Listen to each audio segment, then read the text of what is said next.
আসসালামু আলাইকুম। আমার প্রিয় এসএসসি ২০২৭ সালের ভাইয়া এবং আপুরা, তোমরা যারা সামনে এসএসসি পরীক্ষা দিবা, তোমাদের যাদের ইংরেজি এবং গণিতে অনেক দুর্বল, মানে যারা কিছুই পারো না। মূল কথা হচ্ছে পরীক্ষা দিলেই ফেল করবা। এত দুর্বল স্টুডেন্ট। তো তাদের জন্য আমার এই ভিডিওটা আজকে করা। তো সেই ভিডিওটা শুরু করার আগে তোমাদের আমি কিছু তথ্য দিতে যাই। সেই তথ্যগুলা কি ভাইয়া? দেখো, এইবার ২০২৬ সালে মোট পরীক্ষার্থী ছিল, মানে এসএসসি পরীক্ষা দিয়েছে এবার ১৮,২৯,৪৮৫ জন। তার ভিতরে পাশ করেছে হচ্ছে ১১,৩৮,৮৬৭ জন স্টুডেন্ট এবং ফেল করেছে, দেখো ভাইয়া, ফেল করেছে হচ্ছে ৬,৯০,৬০৮ জন স্টুডেন্ট ফেল করেছে। তার মানে তুমি কি বুঝলে এখান থেকে বলো তো? তোমরা তো ২৭ সালে পরীক্ষা দিবে এসএসসি। তো তোমরা কি এখান থেকে কি বুঝলা ভাইয়া? যে প্রায় ১০০ জনের ৪০ জন স্টুডেন্টই ফেল করেছে। তারা কোন বিষয়তে ফেল করেছে? ইংরেজি এবং গণিতে। বেশিরভাগ স্টুডেন্টই ইংরেজিতে এবং গণিতে ফেল করেছে। তো তোমরা যারা ২৭ সালে পরীক্ষা দিবে এসএসসি, তো যারা মানে একবারে 0 লেভেলের স্টুডেন্ট, মানে যে ভাইয়া কিছুই পারি না, যে ইংরেজি কিছুই বুঝি না, কিভাবে লিখবো, কিভাবে পাস করব? গণিতও কিছু বুঝি না যে কিভাবে লিখলে কিভাবে পাস করব?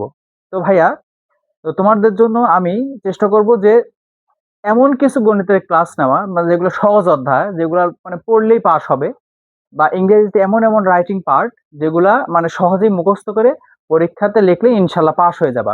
দেখো ভাই, এবার কিন্তু ফেলের সংখ্যা দেখছো ৬,৯০,০০০ প্লাস। তো কেন ফেল করলো?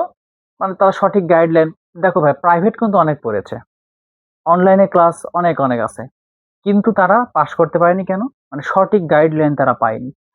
আমার তো সব, যারা শুধু পাস করতে চায়, আমার সব পড়ার দরকার নাই। আমাদের শুধু কিছু কিছু স্পেসিফিক অধ্যায়, মানে আর কি কয়েকটা অধ্যায়, ৩টা, তুমি যদি গণিতের ৩টা অধ্যায় ভালো করে পড়তে পারো, তুমি পাস করে দেবে ইনশাল্লাহ।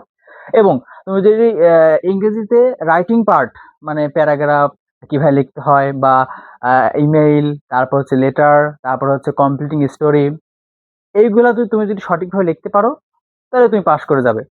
কিন্তু তোমরা তো তা করবে না, তোমরা মানে সব কিছু পড়বা, দেন পরীক্ষা দেওয়া কিছুই পারবে না। তো ভাই, তোমাদেরকে বলছি আমি, যারা এসএসসি ২০২৭ পরীক্ষা দেওয়ার সামনে, তো তোমাদের জন্য আমি একবারে পাস করার জন্য, গণিত এবং ইংরেজিতে পাস করার জন্য আমি ক্লাস নিয়ে আসবো ফ্রিতেই। তোমরা আমার ইউটিউবের সঙ্গে, চ্যানেলের সাথেই থাকবা এবং প্রয়োজনে সাবস্ক্রাইব করে দিবা।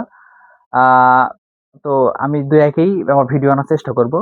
তো সকলে আমার সঙ্গে থাকবে এবং আমরা যাতে একসঙ্গে ২৭ সালে যাত্রাটা মানে শেষ করতে পারি, সম্পন্ন করতে পারি, এবং পরীক্ষার জন্য ভালো ফলাফল আনতে পারি, মানে অন্তত পাসটা তো করতে পারি নাকি। তো সকলকে আমার সঙ্গে থাকার জন্য ধন্যবাদ। আসসালামু আলাইকুম।